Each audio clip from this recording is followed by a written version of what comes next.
اعوذ باللہ من الشیطان الرجیم بسم اللہ الرحمن الرحیم نحمدک ونستعینک یا ذا الجود والنعم یا ذا الفضل والکرم یا عالم السر والہمم یا خالق اللوح والقلم یا رب البیت والحرم الصلاة والسلام علی النبی الامی المکی المدنی التجلی التام والمجد الاتم مالک الحدوث سلطان القدم ابی العقول والنفوس والبشر وهو علة العلل ابی القاسم محمد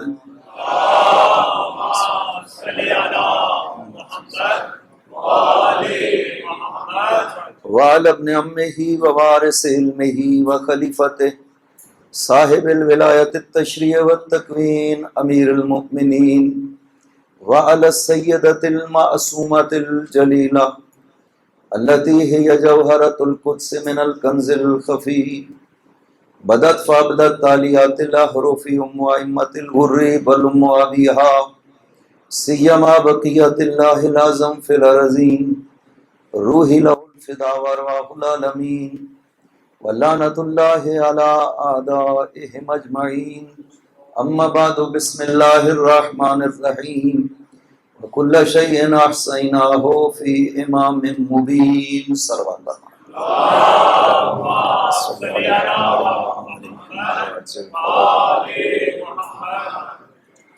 بارگاہ خدا میں دعا کرتے ہیں بار الہ صدقہ محمد و آل محمد ہم سے ہماری ان عبادات کو منظور و مقبول فرما خداوندہ صدقہ محمد والے محمد حاضرین جو بھی اپنی حاجات لے کر کے حاضر ہوئے ہیں تمام حاجات کو پورا فرما بار الہ صدقہ محمد والے محمد مجلس کا اہتمام کرنے والے دوستوں کی توفیقات کو اضافہ فرما اور انہیں اپنی خاص رحمت نازل فرما خدایا ہمارے مولا و آقا کے ظہور میں تعجیل فرما ان کے قلب مقدس کو ہم سے راضی و خوشنود فرما بار الہ جہاں جہاں پیشیاں آیا مصروف عزا ہیں ان کو اپنی حفظ و امان میں رکھنا اور دشمنوں کے شر کو ان کی طرف لوٹا دینا بار الہ یہ ذکر مقدس جیسے جاری و ساری ہے تا ظہور امام زمان اسی طرح جاری و ساری رہے بے فضل کا و رحمت کا یا ارحم الراحمین صلوات بر محمد و آل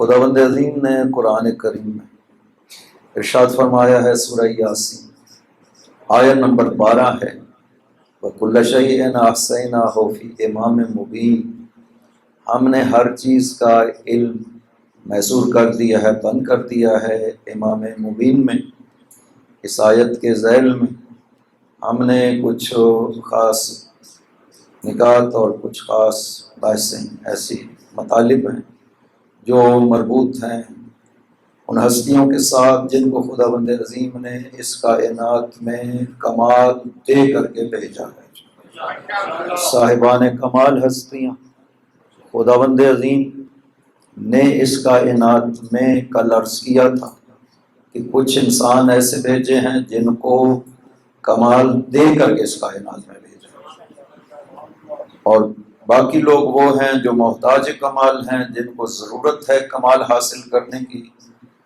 وہ یہاں پہ آ کر کے کمال حاصل کرتے ہیں تو ایسی ہستیاں بیچ میں ہونا ضروری ہیں کہ جو خود محتاج کمال نہ ہو اور دوسروں کو کمال عطا کر سکے ایسی یہ انسان کی عقل بھی اس کی رہنمائی کرتی ہے قرآن بھی رہنمائی کرتا ہے ہم نے عرض کیا تھا کہ زیادہ تر ہماری گفتگو کا مرکز و محور قرآن کریم ہونا ہے تو قرآن بھی رہنمائی کرتا ہے عقل بھی رہنمائی کرتی ہے کہ اگر خدا سب انسانوں کو ایک جیسا خلق کرتا سب محتاج ہدایت ہوتے تو خداوند عظیم کا نظام ہدایت کیسے چل سکتا تھا جو محتاج ہدایت ہو وہ لوگوں کے لیے کیسے دعویٰ کر سکتا ہے کہ میں تمہیں ہدایت کروں گا راہ خدا خود محتاج ہدایت اسے خود بھی یقین نہیں ہے کہ میں جس راستے پہ چل رہا ہوں واقعا یہ وہی راستہ ہے جو خدا چاہتا ہے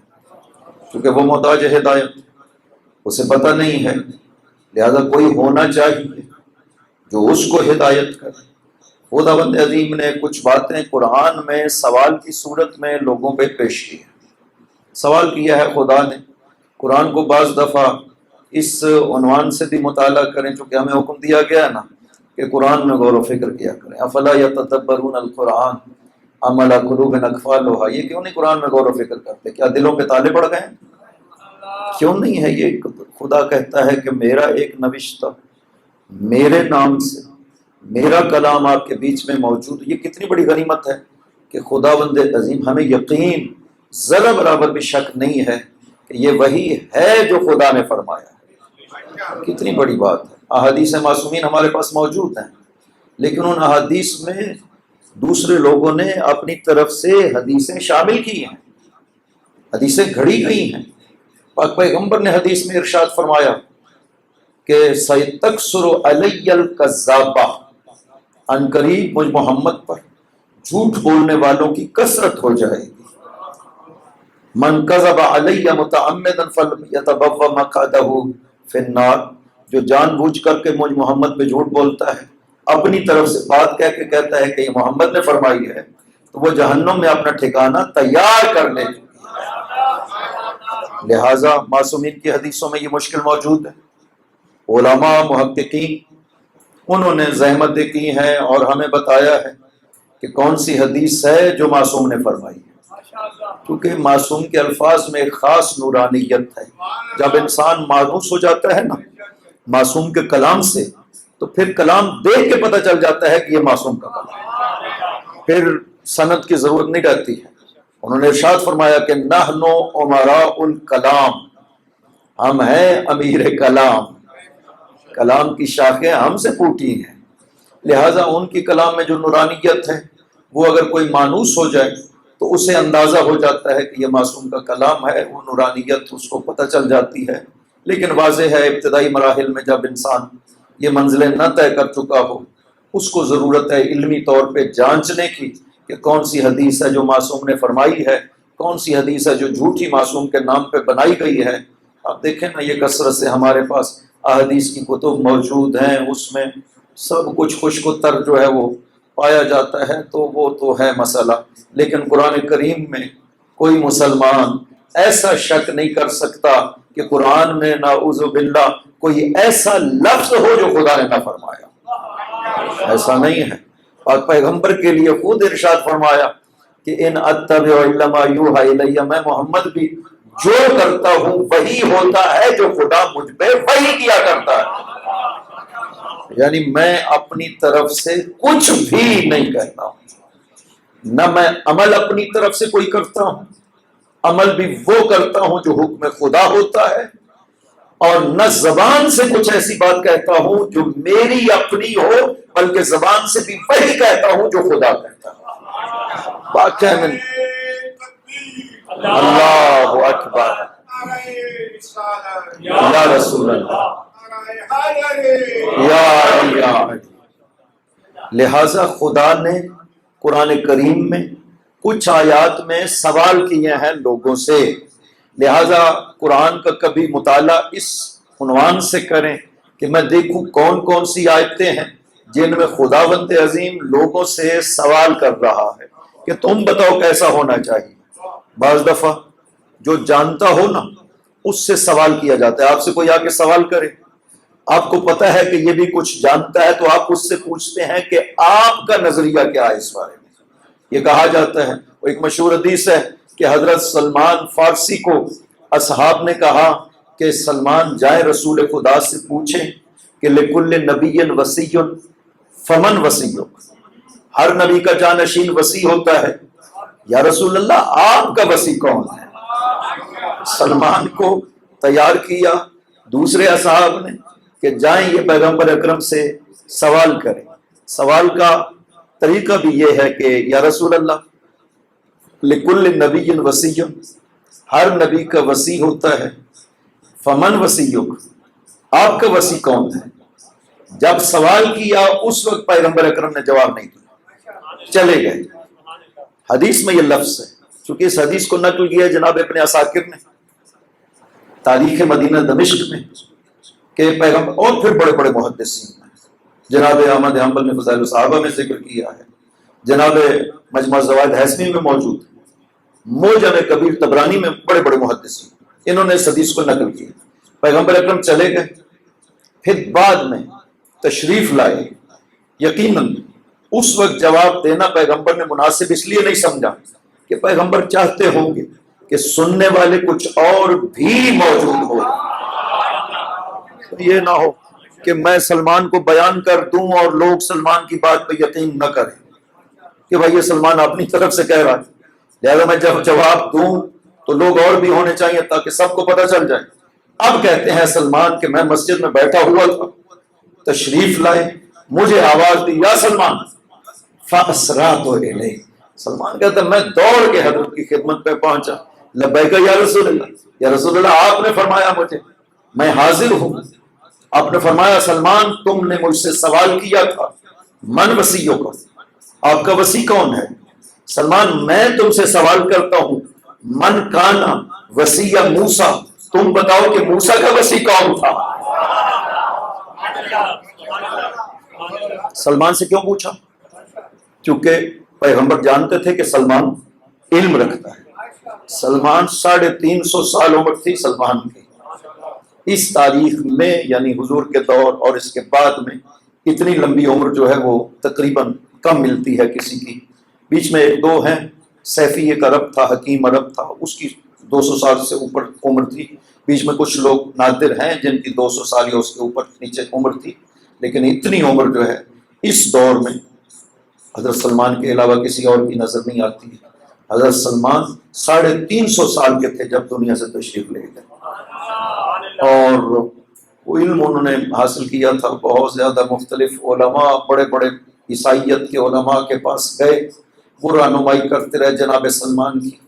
اور ایک عیسائی راہب نے ان کو شام میں کہا تھا، جب اس نے کہا نا کہ حق بتاؤ کیا ہے، تو اس عیسائی راہب نے کہا تھا کہ میں نے اپنی کتابوں میں پڑھا ہے کہ یثرب میں ایک نبی آنے والا ہے، اس کا دور قریب آ گیا ہے، اگر حق کو پانا چاہتے ہو تو اس کے پاس چلے جاؤ۔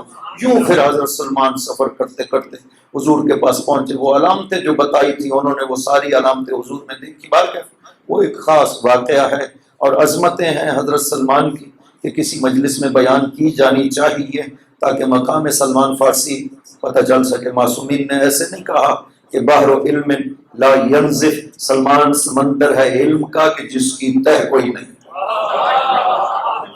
اتنا علم رکھتا تھا۔ اور سلمان کا مقام بہت بلند ہے، میں دل بھی کرتا ہے کہ بات کہوں لیکن موضوع سے نکل جائیں گے۔ تو حضرت سلمان سے پاک پیغمبر نے پوچھا کہ سلمان تم مجھے بتاؤ من کانا وسیع موسیٰ، موسیٰ کا وسیع کون تھا؟ سلمان نے کہا یوشع بن نون۔ یا رسول اللہ یوشع موسیٰ کا وسیع تھا۔ پاک پیغمبر نے اگلا سوال کیا لیما، سلمان یہ بتاؤ یوشع کیوں، باقی کیوں نہیں؟ سلمان نے عرض کیا لأنہ کان اعلمہم، یا رسول اللہ اس لیے کہ یوشع امت موسیٰ میں سب سے زیادہ علم رکھتے تھے، اس لیے وہ وسیع۔ یا علی یا علی، بس معیار پتہ چل گئے۔ تو حضرت سلمان نے کہا یہ معیار سب کو پتہ ہے جو نبیوں کی تاریخ کو جانتا ہے کہ نبی کا وسیع وہی بنتا ہے جو بعد از پیغمبر اس امت میں سب سے زیادہ علم رکھنے والا ہے۔ اب پیغمبر اکرم نے پھر ایک بات نہیں کی ہے، کہا جب تمہیں معیار پتہ چل گیا وسیع کا معیار کیا ہے تو فرماتے ہیں فَإِنَّ وَسِيِّ وَوَارِثِ وَخَيْرَ مَنْ أَتْرَكُ بَعْدِي وَقَاضِي دُيُونِي وَمُنْجِزَ عِبَادِي علی بن ابی طالب، محمد کا وسیع، محمد کا وارث، محمد کے بعد سب سے بہتر، محمد کے وعدے پورے کرنے والا، محمد کے قرضے ادا کرنے والا علی بن ابی طالب ہے۔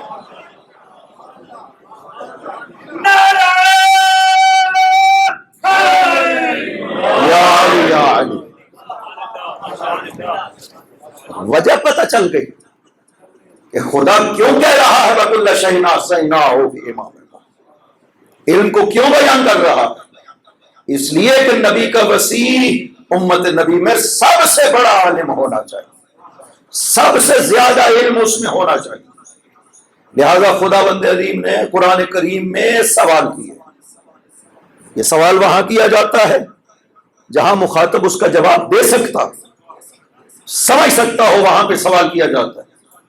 خدا نے کئی جگہوں پہ قرآن میں سوال کیا. ایک جگہ کہتا ہے قل هل من خالق غیر اللہ، میرے نبی ان لوگوں سے پوچھے نا ذرا، کیا خدا کے علاوہ کوئی اور خالق ہو سکتا ہے اس کائنات میں؟ جو خود محتاج خلقت ہے وہ خالق کیسے ہو سکتا ہے؟ خدا کے علاوہ جو بھی ہے وہ محتاج خلقت، کوئی بھی ہو. سب سے عظیم تو پیغمبر کی ذات ہے. پیغمبر کی وہ عظمت ہے کہ مولا امیر جیسی ہستی جس کا غلام بننے پہ فخر محسوس کرتا ہے. انا عبد من عبید محمد. اس عیسائی نے جب آپ سے سوال کیے تھے، یہودی عالم نے آپ سے سوال کیا اور آپ نے جواب دیا جو کہ کسی اور کو معلوم نہیں ہو سکتے علم انبیاء کے بغیر. اس نے کہا یا علی انت نبی، علی جو آپ نے جواب دیا یہ نبیوں کے بغیر کوئی نہیں دے سکتا، کیا آپ نبی ہیں؟ فرمایا نا انا عبد من عبید محمد، میں نبی کے غلاموں میں سے غلام ہوں. لہذا جو عظمت پیغمبر ہے اس کا تو کوئی جواب نہیں. خدا اس ہستی کے لیے سورہ کہف کی آخری آیت میں ارشاد فرماتا ہے میرے نبی ان لوگوں کو اپنے بارے میں تو بتائیں، قل انما انا بشر مثلکم، جیسے تم مخلوق خدا ہو نا میں محمد بھی مخلوق خدا ہوں. اس آیت کو بھی ذہن میں رکھیں. بعض لوگ غلط فہمی پھیلانے کے لیے کہ پیغمبر ہم جیسے بشر تھے اس آیت کو پیش کرتے ہیں. اس آیت کا قطعاً یہ مطلب نہیں ہے، نہ خداوند عظیم نے اس طرح سے فرمایا.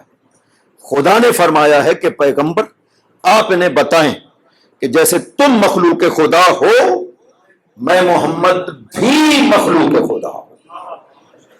مخلوق خدا ہونے کے ناطے محمد خالق نہیں ہے، مخلوق خدا. لیکن وہ کیسی مخلوق ہے کہ باقی ساری مخلوق کو اگر خلقت ملتی ہے تو وجود محمد کے ذریعے سے عطا کی جاتی ہے. ایسی مخلوق خدا اس کو کہاں کوئی تصور کر سکتا ہے؟ نعوذ باللہ من ذالک. علی جیسی ہستی جس کے سامنے اس طرح سے خشوع کرتی ہے، ہم کہیں کہ ایک عام انسان اٹھ کر کے کہے کہ وہ بھی ہم جیسے تھے، دنیا سے چلے گئے تو ان کا بھی کوئی تعلق نہیں ہے اس دنیا سے، جیسے ہم دنیا سے چلے جاتے ہیں وہ بھی دنیا سے چلے گئے. نہیں، وہ نبی ہیں، وہ رسول ہیں. دنیا سے جس میں مبارک گیا ہے رسالت اور نبوت نہیں گئی ہے دنیا سے پیغمبر کی. رسالت بھی باقی ہے، نبوت بھی باقی ہے پیغمبر اکرم کی، کتاب بھی باقی ہے، لہذا فیض محمد بھی باقی ہے اس کائنات. تو وہ ہستی وہ بھی مخلوق ہے. اس واسطے کوئی شخص جو بھی محتاج ہے اپنی خلقت کا کہ اس کا کوئی خالق ہونا چاہیے وہ کبھی خالق نہیں ہو سکتا. خالق وہی ہو سکتا ہے جو اپنی خلقت میں کسی کا محتاج نہ ہو. یہ قانون میں اس لیے ذکر کر رہا کیونکہ ہم بات کر رہے ہیں ہادی کی، کہ ہادی وہی ہو سکتا ہے جو اپنی ہدایت میں کسی کا محتاج نہ ہو. یہ قانون ہے کہ دے وہی سکتا ہے جو محتاج نہ ہو. جو خود لینے کا محتاج ہو وہ کیسے دے سکتا ہے؟ لہذا خدا نے سوال کی صورت میں کہا قل هل من خالق غیر اللہ، خدا کے علاوہ کوئی خالق ہو سکتا؟ ایک اور سوال کی صورت میں کہتا ہے قل هل يستوي الذين يعلمون والذين لا يعلمون. کوئی جانتا ہے، عالم ہے، علم رکھتا ہے، وہ آیا برابر ہو سکتا ہے اس کے جو علم نہیں رکھتا ہے؟ جناب مولا ایک دن تشریف لے جا رہے مسجد سے نکلے، کمیل حضرت کے ساتھ ہے، ایک گھر سے تلاوت قرآن کی آواز آ رہی، بہت عظیم غمگین آواز کے ساتھ تلاوت کی آواز آ رہی ہے. امن ہو وقانت آناء اللیل ساجدا وقائما ويحذر الآخرة ويرجو رحمة ربه قل هل يستوي الذين يعلمون والذين لا يعلمون. کمیل کہتے ہیں کہ دل میں جب یہ سنا نا اس کی تلاوت کو بہت متاثر ہوا کہ کتنی خوبصورت تلاوت کر رہا ہے. رات کا وقت ہے، قرآن کی آواز بلند ہو رہی ہو، آیت بھی ایسی کہ جو رات، جس کے معنی یہ ہیں کہ رات کی گھڑیوں میں جو خدا کے حضور میں خشوع و خضوع کے ساتھ کھڑا ہوتا ہے، کبھی سجدے میں ہے، کبھی قیام کی حالت میں ہے، اور رحمت خدا کی امید لگائے ہوئے ہے خدا بند عظیم سے. یہ ہے اس آیت کے لفظ. وہ پڑھ رہا تھا، یہ دل میں متاثر ہو رہے تھے، اور وہ جو اہل علم، وہ علم والی ہستی آگے جا رہی تھی، اس دل میں ادھر خیال پیدا ہوا، ادھر مڑ کر کے کہا کہ کمیل، ہر پڑھنے والا اس کا حقدار نہیں ہوتا جو پڑھ رہا ہے. اسے ذہن میں رکھنا، میں تمہیں بتاؤں گا اس کی حقیقت کیا ہے جو تلاوت کر رہا ہے.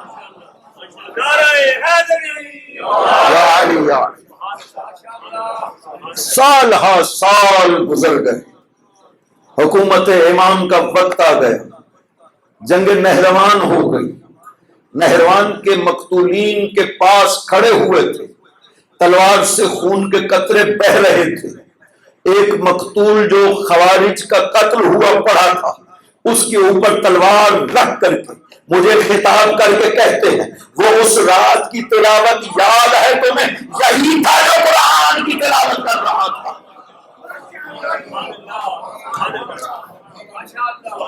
یہ وہ ہستی ہے جسے خدا کہہ رہا ہے وَكُلَّ شَيْءٍ أَحْصَيْنَاهُ فِي إِمَامٍ مُبِينٍ. ہاتھی وہ ہو سکتا ہے جس کی نظر پوری کائنات پہ ہونی چاہیے. وہ کیسا ہاتھی ہے کہ جسے صرف ان کا پتہ ہے جو اپنے سامنے موجود. وہ کائنات کا ہاتھی نہیں بن سکتا، وہ کائنات کا امام نہیں بن سکتا. آپ کسی کو امام مانیں اور اس کے لیے وہ علم نہ مانے جو امامت کے لیے ضروری ہے، تو آپ خدا پہ اعتراض کر رہے ہیں کہ خدایا تو نے اسے امام تو بنا دیا، اس امامت کے لیے جتنا اسے علم چاہیے تھا وہ تو نے عطا نہ کیا اسے. خدا ایسے امام اور ہادی نہیں بنایا کرتا ہے. وہ قرآن میں فرما رہا ہے، سورہ یونس میں ارشاد فرماتا ہے افمن یہدی الی الحق احق ان یتبع اما لا یہدی الا یہدی. وہ جو حق کی ہدایت کرتا ہے. یہ بھی سوال میں آپ کو عرض کیا کہ کچھ آیتیں ہیں جو خدا نے سوال کیے ہیں آپ سے، چونکہ آپ اس کا جواب دے سکتے. یہاں پہ بھی خدا نے سوال کیا، پیغمبر ان سے سوال کرے افمن یہدی الی الحق. ایک وہ ہستی ہے جو حق کی ہدایت کرتی ہے، اس کی پیروی ہونی چاہیے، اسے امام ماننا چاہیے. امن لا یہدی، یا نہ اس کو جو ہدایت نہیں کرتا، الا یہدا، خود محتاج ہدایت ہے. اب دو طرح کے انسان آپ کے سامنے ہیں، ایک وہ جو حق کی ہدایت کرتا ہے، ایک وہ جو ہدایت کر نہیں سکتا، محتاج ہدایت ہے. ان دو میں سے کس کو امام مانو گے آپ؟ نا خدا تو سوال کر رہا.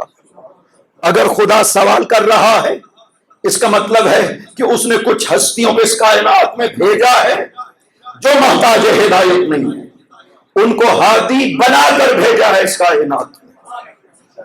وہ کمالات لے کر کے آیا ہے اس کائنات میں. کسی کمال کو سیکھنے کی ضرورت نہیں ہے انہیں سے کائنات. کچھ ہستیاں ایسی ہونی چاہیے. قرآن بھی کہہ رہا ہے اور انسان کی عقل بھی کہہ رہی ہے، چونکہ خدا نے سوال کی صورت میں قرآن میں سے پیش کیا.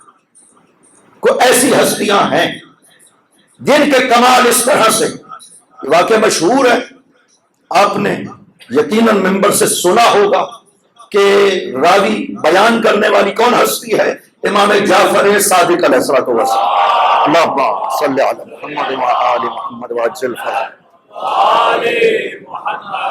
فرماتے ہیں کہ میرے بابا کو ہشام ابن عبد الملک ابن مروان نے شام بلا بھیجا جب وہ حاکم تھا، تو میں اپنے بابا کے ساتھ، خود بچپن ہے حضرت کا، فرماتے ہیں کہ میں اپنے بابا کے ساتھ تھا جب اس نے بابا کو وہاں بلا بھیجا. مقصد اس کا حضرت کے مقام کو گھٹانا تھا، اپنی دانست میں حضرت کی توہین کرے گا تاکہ لوگوں میں آپ کا مقام کم ہو سکے. وہ سمجھا کہ یہ مقام ہمارے اختیار میں ہے، کسی کی بڑھانا چاہیں تو بڑھ جاتا ہے، کسی کا گھٹانا چاہے تو گھٹ جاتا ہے، لیکن خدا جسے عظمت عطا کرتا ہے، کائنات کی کوئی طاقت اس عظمت میں ذرہ برابر بھی کمی نہیں کر سکتی۔ لہذا حضرت فرماتے ہیں جب ہم گئے 3 دن تک دربار میں داخل ہونے کی اجازت نہیں دی۔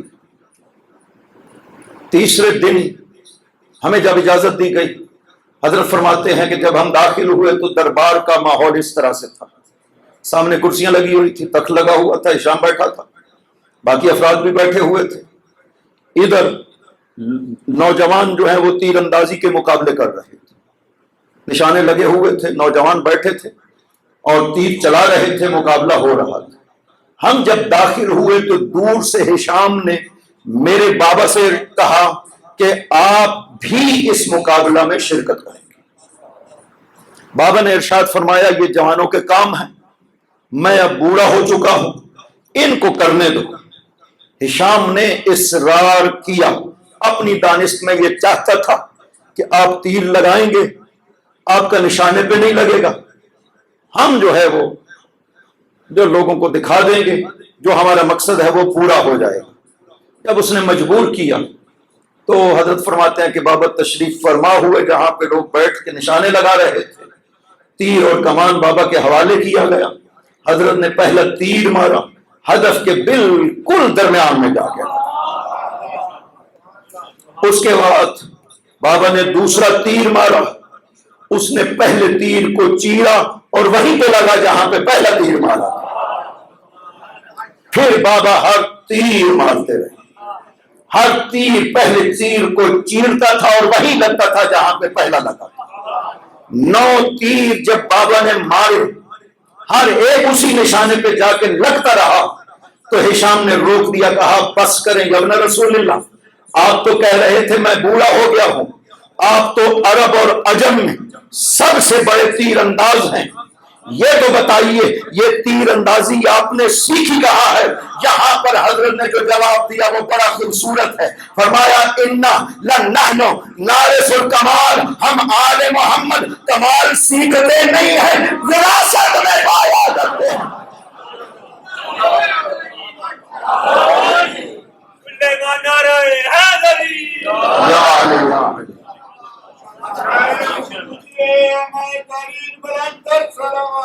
اللہم صلی علی محمد وآل محمد۔ ہم وراثت میں پڑھتے ہیں، یہ عجیب فضل خدا ہے جو آل محمد کو عطا کیا ہے۔ وہ کہتے ہیں کمال ہم وراثت میں پاتے ہیں۔ یہاں گفتگو ہے، اس نے کہا کہ یہ کیسی وراثت ہے؟ آپ بھی جس خاندان سے عبد مناف سے، ہم بھی اس نحن السنا نحن وانتم من بنی عبد مناف، میں یعنی ہم بنی عباس اور آپ سب کے سب بنی عبد مناف سے نہیں ہیں۔ یہ کیسی وراثت ہے جو تم میں پائی جاتی ہے اور ہمیں نہیں ملی؟ اگر وراثت تھی تو وراثت کو مطلب یہ ہے کہ جتنی شاخیں ہوں سب کو ملنی چاہیے۔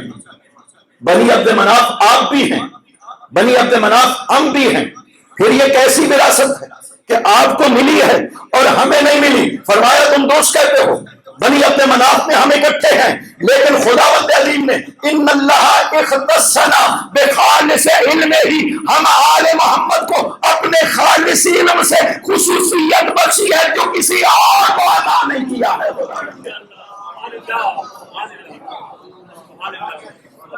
یہ خاص علم خدا ہے، خاص سر خدا ہے جو صرف ہمیں بخشا ہے، کسی اور کو نہیں بخشا۔ لہذا ہم کیسے تصور کر سکتے ہیں کہ آل محمد کیسے؟ اس نے ان ہستیوں کو ہادی بنا کر بھیجا ہے، کمالات دے کر بھیجا ہے اس کائنات میں، وہ محتاج نہیں ہے اس کائنات میں۔ یہی وجہ ہے کہ ایک جملہ غور سے سننا معرفت امام کے لیے یہ بہت ضروری ہے۔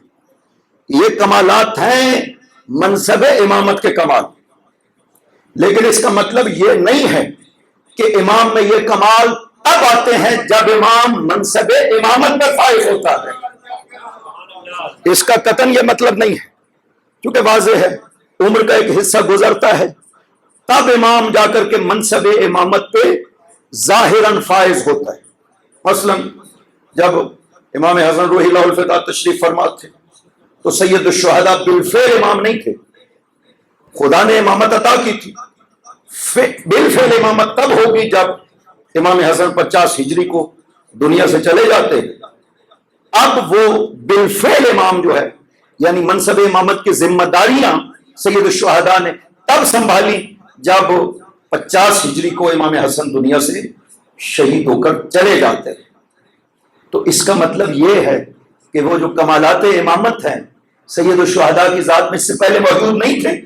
نہ خداوند عظیم یہی تو کہہ رہا ہے کہ میں کچھ ہستیوں کو اس کائنات میں جب بھیجتا ہوں نا تو ہاتھی بنا کر کے بھیجتا ہوں، لہذا امام جب دنیا میں آتا ہے تو سارے کمالات کے ساتھ آتا ہے، لہذا امامت میں فرق نہیں کرتا، بچپن ہو، جوانی ہو یا بڑھاپا ہو۔ یہ کائنات کی واحد ہستی ہے جن میں یہ عمر کی منزلیں ذرہ برابر بھی فرق نہیں کرتی۔ عام دنیا کے کمالات میں فرق پڑ جاتا ہے، بچپن میں انسان کے کم کمالات، طاقت کے لحاظ سے کمزور ہے، ضعیف ہے، پھر بڑا ہوتا ہے، کمالات بڑھتے چلے جاتے ہیں، یہاں تک کہ بوڑھا ہو جاتا ہے، تجربے میں عقل کھل جاتی ہے، عقل مضبوط ہو جاتی ہے، پختگی آ جاتی ہے، تجربہ پیدا ہو جاتا ہے۔ یہ عام انسانوں میں ہے۔ خدا نے جن کو ہادی بنا کر کے بھیجا ہے ان میں عمر کے لحاظ سے کوئی فرق نہیں پڑتا ہے۔ یہی وجہ ہے کہ جب امام دنیا میں آتا ہے تو پہلا کام کرتا ہے سجدہ الہی کرتا ہے اور دوسرا کام کتب الہی کی تلاوت کیا کرتا ہے۔ وَكُلَّ شَيْءٍ أَحْصَيْنَاهُ فِي إِمَامٍ مُبِينٍ۔ خدا کہتا ہے ہم اس طرح سے ان کو بھیجتے ہیں، ہم اس طرح سے کمالات، اور علم سب سے بڑا کمال ہے۔ اس کمال کی طرح متوجہ کرنے کے لیے خدا نے پیغمبر کو یہ جو حکم دیا ہے وَقُلْ رَبِّ زِدْنِی عِلْمًا، یہ علم کی اہمیت کے لیے پیغمبر کی ذات کو جو خطاب ہے نا قرآن کریم میں، یہ دو طرح کے۔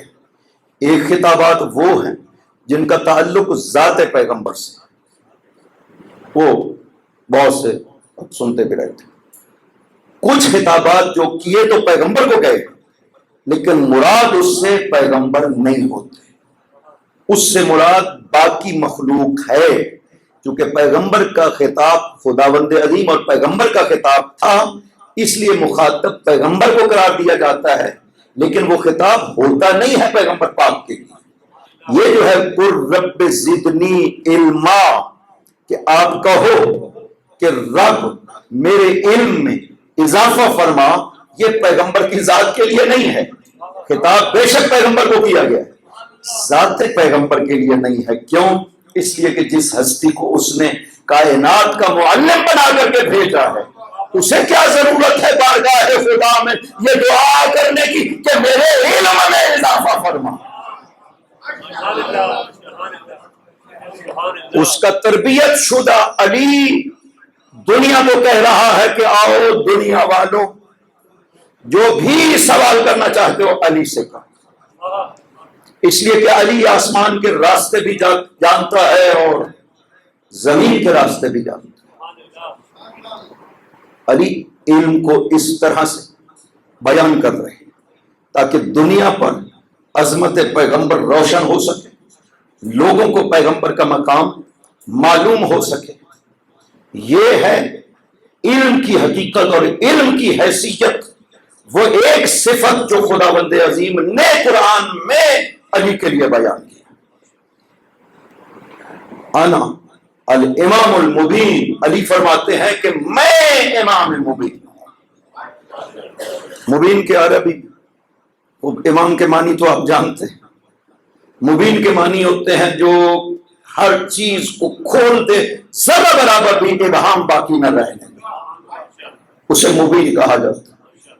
کتاب مبین ہے، یعنی ہر چیز کو حجت الہی کو کھول کر بیان کرتی ہے، اس لیے وہ مبین ہے۔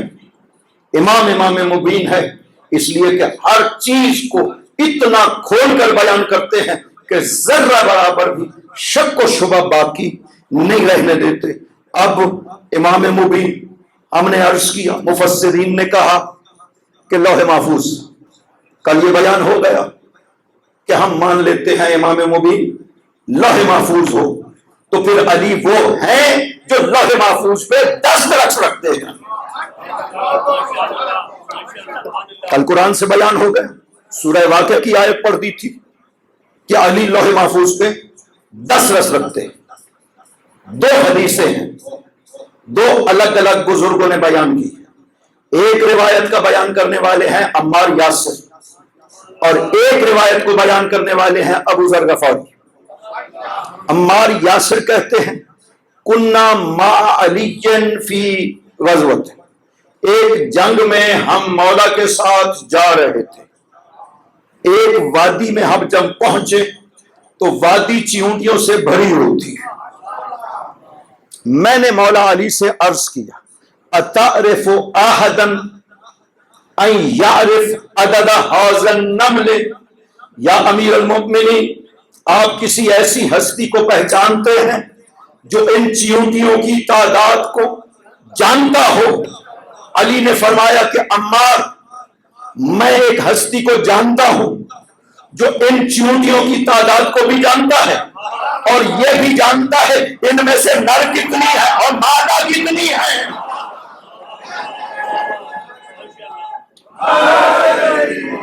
یا علی یا علی۔ عمار نے پوچھا ومن ہوا یا امیر المومنین، وہ کون ہستی ہے جو اتنی عظیم ہے؟ آپ نے فرمایا عمار تم نے قرآن نہیں پڑھا، خدا سورہ یاسین میں فرماتا ہے وَكُلَّ شَيْءٍ أَحْصَيْنَاهُ فِي إِمَامٍ مُّبِينٍ وَأَنَا ذَلِكَ الْإِمَامُ الْمُبِينُ۔ ہر چیز کا علم امام مبین میں ہے، میں علی وہ امام مبین ہوں جسے خدا نے یہ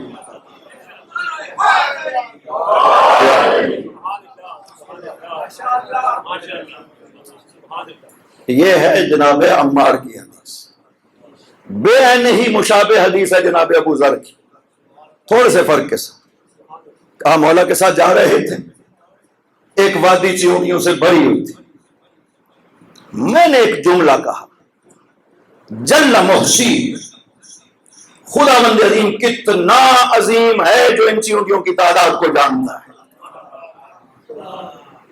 حضرت نے ارشاد فرمایا نہیں ابو ذر ایسے نہ کہو، جل محصی کہو جل باری، ان کا خالق خدا بند عظیم کتنا عظیم ہے۔ اس لیے کہ جہاں تک تعداد کی بات ہے تو میں علی ابن ابی نہ صرف ان کی تعداد کو جانتا ہوں بلکہ یہ بھی جانتا ہوں ان میں نر کتنی ہے اور مادہ کتنی ہے۔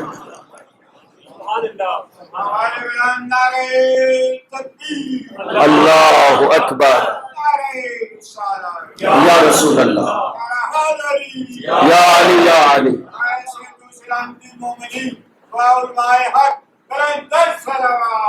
اللہم صلی علی محمد وآل محمد وعجل فرجہم۔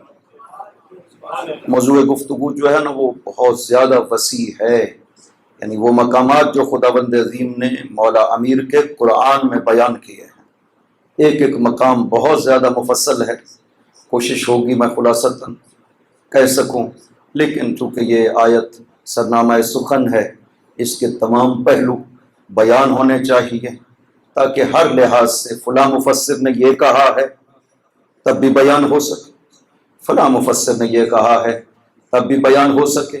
قرآن کریم ظاہر پہ مشتمل ہے، باطن پہ مشتمل ہے، تنزیل پہ مشتمل ہے، تعویل پہ مشتمل ہے۔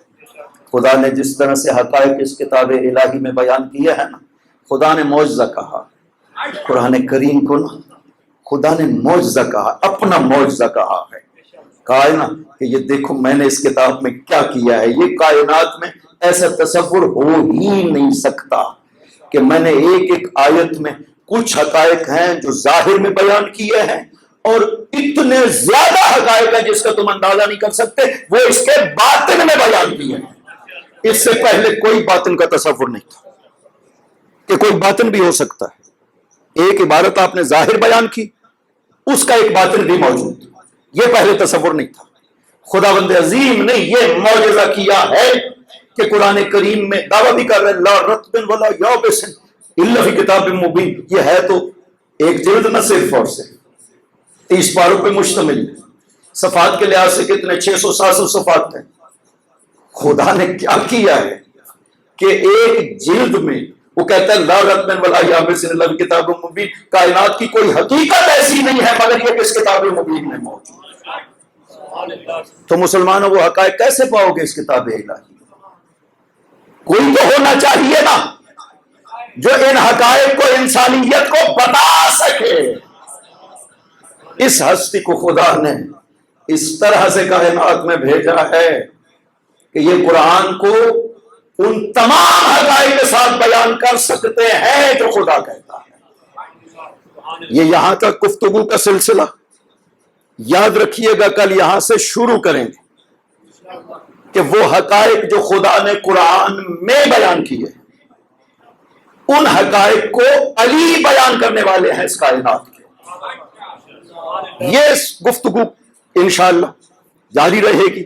میرے ذہن میں یہ بات تھی کہ میں 2-3 مقامات جو مولا علی کے ہیں انشاءاللہ بیان کر دوں اور پھر تھوڑا سا حصہ اپنی گفتگو کا اپنے مولا و آقا کے لیے وقف کریں.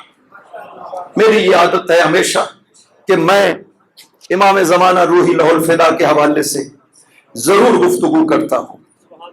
یہ ہماری ذمہ داری ہے امام زمانہ کو پہچاننا.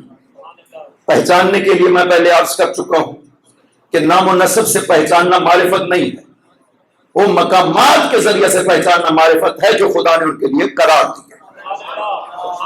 اور ہمارے پاس معصومین نے الحمدللہ وہ ذخیرے ہمیں عطا کیے ہیں کہ جس کے ذریعے سے ہم ان کی معرفت حاصل کر سکتے ہیں. اپنے طور پہ ہم کوئی بھی ایک وصف بھی نہیں ادراک کر سکتے تھے کہ کیا مقام ہے، لیکن خود انہوں نے الحمدللہ اپنے بارے میں بہت کچھ بیان کیا ہے جس کے ذریعے سے ہمیں ان کی ذات کے بہت سے پہلو ہیں جو پتہ چل جاتے ہیں اور اس سے کہیں زیادہ ہیں جس کا ہمیں پھر بھی ادراک نہیں ہو سکتا.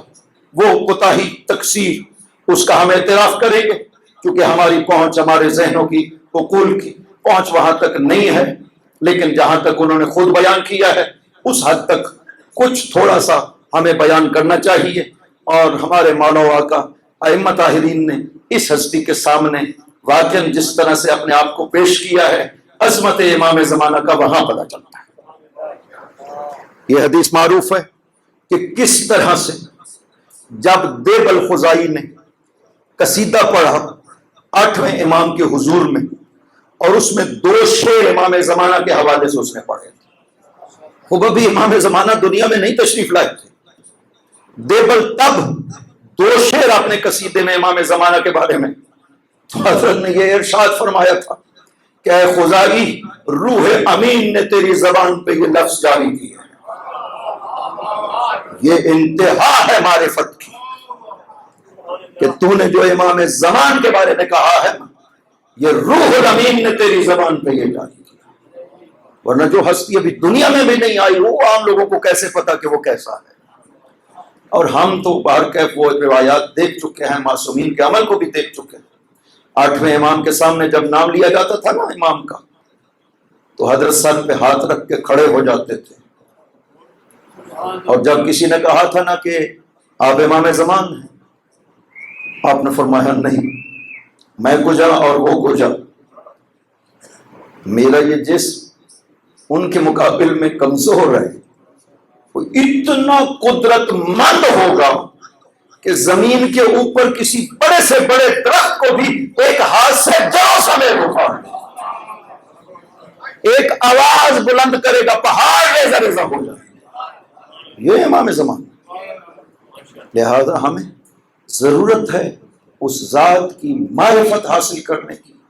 ذمہ داری ہے کیونکہ ہمارے زمانے کے وہ امام ہیں. لہذا ہماری مجالس ان کے ذکر مقدس سے خالی نہیں رہنی چاہیے. تو اس واسطے میری کوشش ہوتی ہے کہ یہ ذکر مقدس بھی ہو جائے اور کچھ مقامات امیر المؤمنین بھی جو قرآن میں خداوند عظیم نے بیان کیے ہیں وہ بھی بیان ہو جائیں. تو انشاءاللہ جو باقی ماندہ چند دن ہیں 4 دن گزر گئے اور باقی بھی پتہ نہیں چلنا، زندگی اس طرح سے گزر جاتی ہے۔ حسین کے غم کے لیے خداوند عظیم نے آج تک زندہ رکھا ہے، اس کا احسان ہے کہ ہم غم حسین منانے کے لیے یہاں پر جمع ہوئے۔ کتنی خوش قسمت ہے وہ آنکھیں کہ نام حسین پر جن سے آنسو بہتے ہیں۔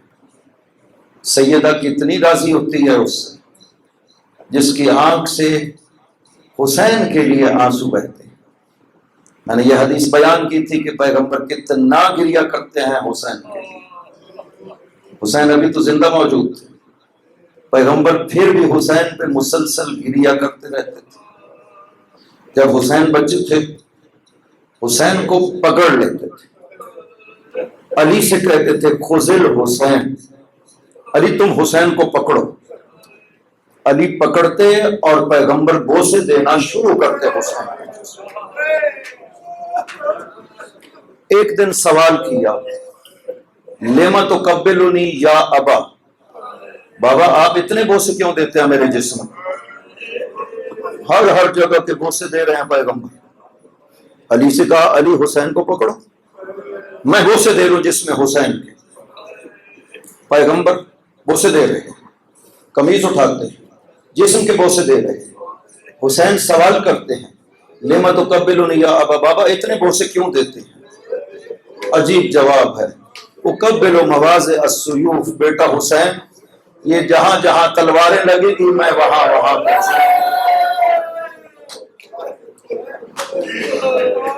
نانا کا کیا حال ہوا ہوگا یہ تصور کر کے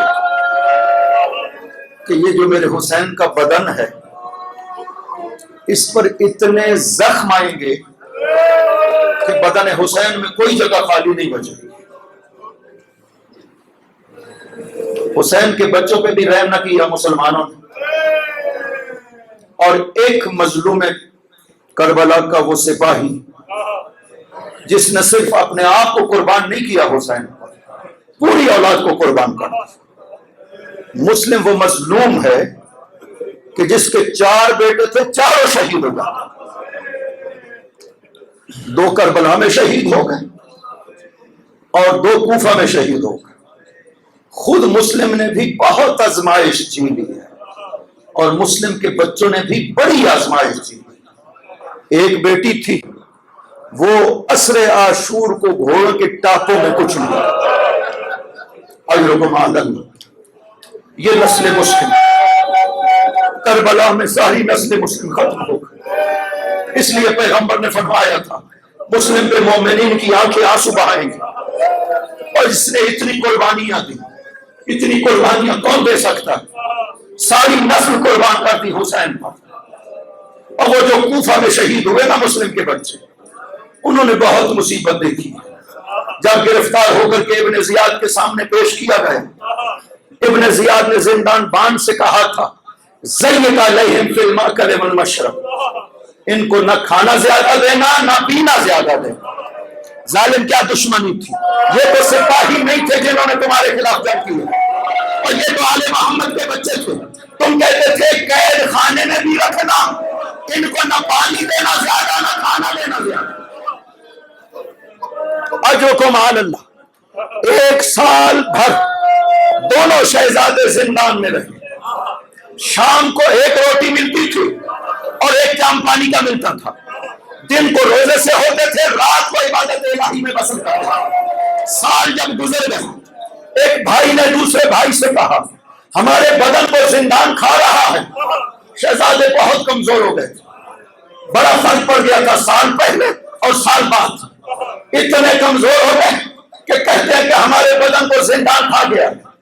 بھیا ہم اس زندان بان کو نہ بتائیں کہ ہم کون ہیں۔ اور جب شام کو مشہور آیا روٹی لے کر کے، ایک شہزادے نے کہا کہ شیخ رسول کو جانتے ہو؟ کہا ہمارے رسول محمد مصطفیٰ۔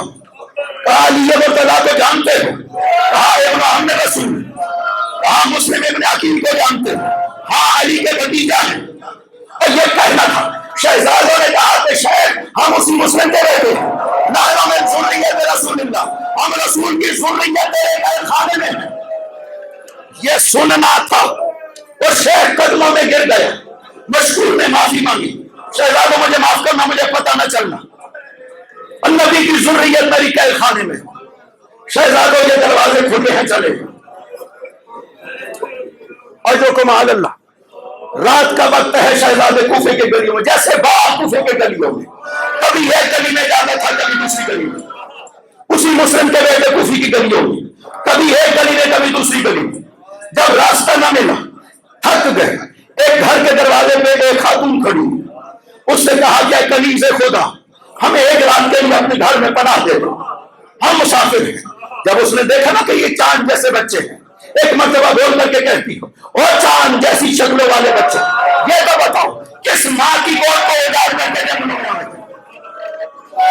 کہا ہم مسلم ابن عقیل کے بیٹے زندان سے نکلے، اور کنیز نے جب سے سنا کہ یہ مسلم کے بیٹے، گھر کے دروازے کھول دی، اندر لے گئے، کھانا کھلایا، سلا دیا، کہا شہزادو آرام کرو، میرا شوہر دشمن آل محمد، خدا اسے محفوظ رکھے۔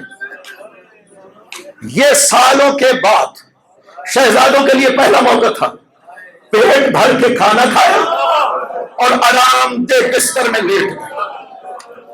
رات کو خواب میں دیکھا رسول خدا موجود ہے، مولا علی موجود ہے، حضرت مسلم بھی موجود ہے۔ رسول نے پہلے تو مسلم سے کہا، مسلم کوفہ میں اپنے بچوں کو چھوڑ آئے ہو، جانتے ہو کتنا ظلم ہوا تیرے بچوں کو۔ علی نے عرض کیا یا رسول اللہ یہ آخری رات ہے، بس یہ خواب دیکھا۔ دونوں بھائیوں نے بیدار ہوئے، گریہ کر رہے ہیں، بھیا میں نے یہ خواب دیکھا ہے۔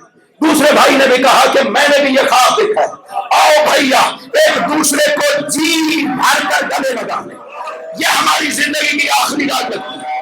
بس ادھر گریہ بلند ہوا، ادھر حارث کے کانوں میں آواز پڑی، وہ آیا رات کی تاریکی میں، اس کے ہاتھ جب شہزادوں کے سر پہ پڑے، پوچھا کون ہو میرے گھر میں؟ عہد و پیمان لے کر کے کہا ہم مسلم کے بیٹے ہیں، بس یہ کلمہ سننا تھا۔